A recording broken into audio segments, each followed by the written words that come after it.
ಗೆಳತಿಯರೇ ನಮಸ್ಕಾರ. ನಾನು ಪುಷ್ಪವಲ್ಲಿ. ಟೈಟಿಂಗ್ ಆರ್ಟ್ಸ್ಗೆ ಸ್ವಾಗತ. ಈ ದಿನ ನಾನು ಸೋರೆಕಾಯಿ ಕರಿ ತುಂಬ ರುಚಿಯಾಗಿ ತುಂಬ ಸುಲಭವಾಗಿ ಹೇಗೆ ಮಾಡೋದು ಅಂತ ತೋರಿಸ್ತಾ ಇದ್ದೀನಿ. ಈಗ ಅದಕ್ಕೆ ಏನೇನು ಸಾಮಾನುಗಳು ಬೇಕು ನೋಡ್ಕೊಳ್ಳೋಣ. ಸೋರೆಕಾಯಿಯನ್ನು ಚೆನ್ನಾಗಿ ಉಜ್ಜಿ ತೊಳೆದು ಸಣ್ಣ ಹೋಳುಗಳಾಗಿ ಮಾಡ್ಕೋಬೇಕು. ಮೀಡಿಯಮ್ ಸೈಜ್ 3 ಟೊಮೊಟೊ ಸಣ್ಣದಾಗಿ ಹೆಚ್ಚಿಟ್ಕೋಬೇಕು. 50 ಗ್ರಾಮ್ ಕಡಲೆಬೇಳೆನ 3 ಗಂಟೆ ಕಾಲ ನೀರಲ್ಲಿ ನೆನೆಸಿಟ್ಕೋಬೇಕು. 10 ಎಸಳು ಬೆಳ್ಳುಳ್ಳಿನ ಸಣ್ಣದಾಗಿ ಹೆಚ್ಚಿಟ್ಕೋಬೇಕು.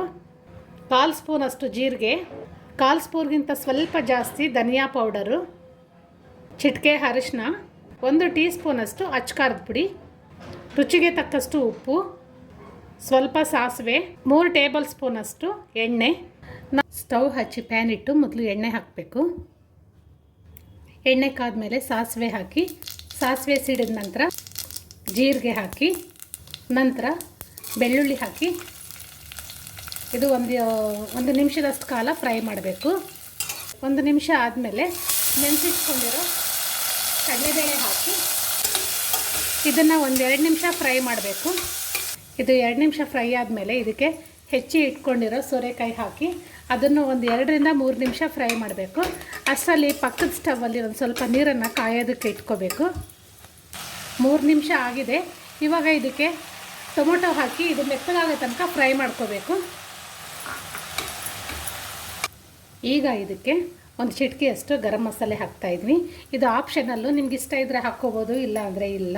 ಇದ್ರ ಜೊತೆಗೆ ಖಾರದ ಪುಡಿ, ಅಚ್ಚಕಾರದ ಪುಡಿ, ಸ್ವಲ್ಪ ಖಾರಕ್ಕೆ ನಮಗೆ ಬೇಕಾಗಿರೋ ಅಷ್ಟು, ಅರಿಶಿನ,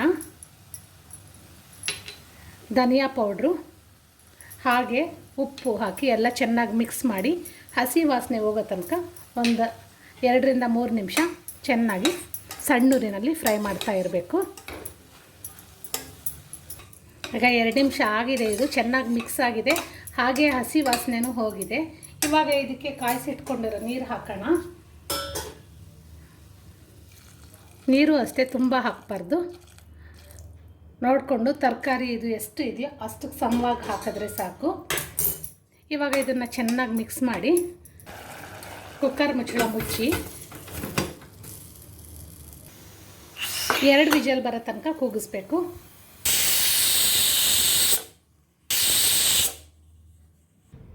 ಇವಾಗ ಆಗಿದೆಯಾ ನೋಡೋಣ ಗೆಳತಿಯರೇ.